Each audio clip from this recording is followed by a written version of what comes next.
नमस्कार। आज हम इजराइल और ईरान के बीच जो हाल में तनाव बढ़ा है उस पर थोड़ी गहराई से नजर डालेंगे, जो भी खबरें आ रही हैं उनके आधार पर। हाँ बिल्कुल।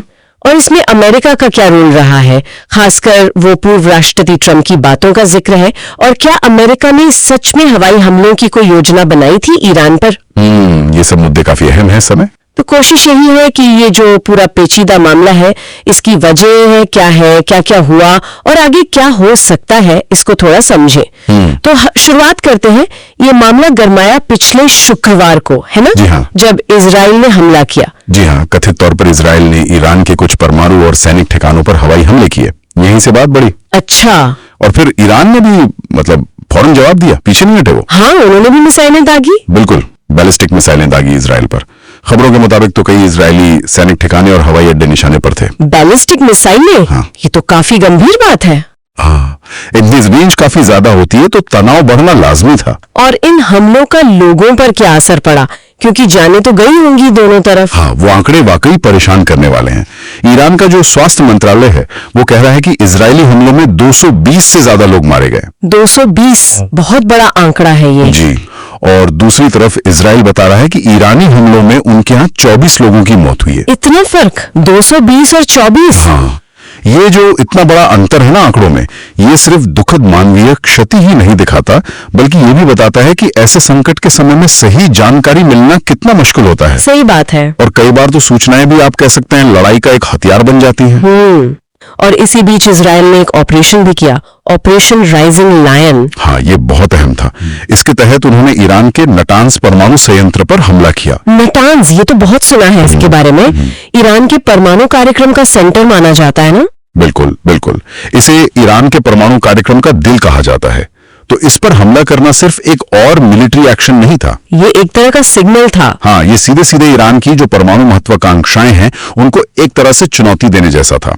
एक बड़ा सांकेतिक कदम। और ये दिखाता है कि लड़ाई अब सिर्फ पारंपरिक सैन्य ठिकानों तक नहीं रही, बल्कि आगे की क्षमताओं को भी निशाना बनाया जा रहा है। जाहिर है ईरान इससे काफी नाराज हुआ। हाँ, उनके सर्वोच्च नेता अयातुल्लाह खामेनी, उन्होंने भी तो कड़ी प्रतिक्रिया दी थी। जी हाँ, उन्होंने इजराइल को कठोर सजा देने की चेतावनी दी, बहुत सख्त लहजे में। और फिर उन्होंने जवाबी हमला किया। हाँ, उसी चेतावनी के तहत ईरान ने अपने जवाबी हमलों को एक नाम दिया, सच्चा वादा 3 ऑपरेशन। सच्चा वादा 3। और बताया जा रहा है कि इस ऑपरेशन में करीब 100 मिसाइलें इजराइल की तरफ दागी गईं। 100 मिसाइलें, ये तो बहुत बड़ी संख्या है। जी हाँ, बहुत बड़ी। तो अब इस पूरी तस्वीर में अमेरिका कहाँ है? क्योंकि मिडिल ईस्ट में कुछ भी हो, अमेरिका की भूमिका तो अहम हो ही जाती है। बिल्कुल सही कहा आपने।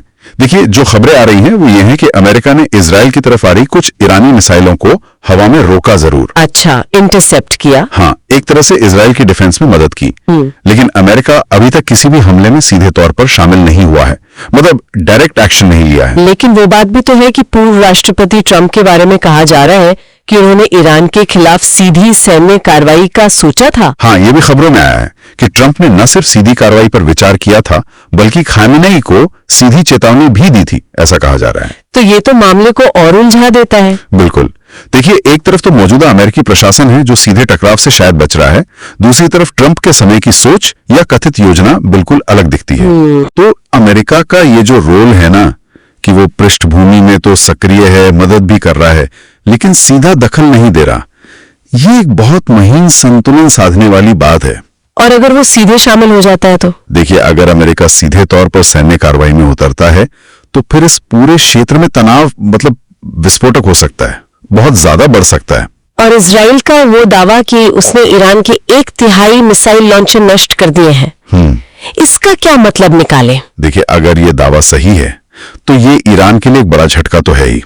खासकर उसकी जो हमला करने की क्षमता है उस पर असर पड़ेगा। हाँ, लेकिन हमें यह भी ध्यान रखना होगा कि ईरान की कुल सैन्य ताकत काफी बड़ी है। 1/3 लॉन्चर अगर नष्ट भी हो गए तो भी उसकी बाकी क्षमताएं तो मौजूद हैं। वो अभी भी खतरा बने हुए। हाँ, ये कहना कि इससे ईरान पूरी तरह कमजोर हो गया, शायद जल्दबाजी होगी। तो कुल मिलाकर ये संघर्ष एक बहुत ही, आप कह सकते हैं, नाजुक मोड़ पर खड़ा है। बिल्कुल। आगे क्या होगा ये अभी साफ कहना मुश्किल है। किस पर निर्भर करेगा ये? बहुत कुछ इस पर निर्भर करेगा कि अमेरिका आगे क्या कदम उठाता है। क्या वो सीधी कार्रवाई की तरफ बढ़ेगा या फिर पर्दे के पीछे से ही अपनी भूमिका निभाता रहेगा? और ईरान का जवाब भी। और हाँ, बिल्कुल, ईरान इन सब पर कैसे रिएक्ट करता है? दोनों तरफ से एक भी गलत कदम मतलब स्थिति को बहुत ज्यादा बिगाड़ सकता है। तो आज हमने संक्षेप में समझने की कोशिश की कि कैसे इजराइल और ईरान के बीच ये हालिया टकराव बढ़ा, नटांज जैसे अहम ठिकाने पर हमले का क्या मतलब था, हमलों के नतीजे क्या रहे, अमेरिका की इसमें क्या भूमिका है जो थोड़ी जटिल भी है, और भविष्य को लेकर अभी कितनी अनिश्चितता बनी हुई है। हाँ, और ये सारी बातें एक अहम सवाल भी खड़ा करती हैं सोचने के लिए कि जिस तरह से ये दोनों देश एक दूसरे पर पलटवार कर रहे हैं और परमाणु सुविधाओं जैसे बेहद संवेदनशील ठिकानों को भी निशाना बनाया जा रहा है, और बड़ी ताकतें भी इसमें कहीं ना कहीं उलझ रही हैं। तो ऐसे माहौल में तनाव को और बढ़ने से रोकने के लिए मतलब असल में कौन से क्षेत्रीय या वैश्विक तरीके हैं जो कारगर हो सकते हैं? ये वाकई एक बड़ा सवाल है जिस पर विचार करना जरूरी है।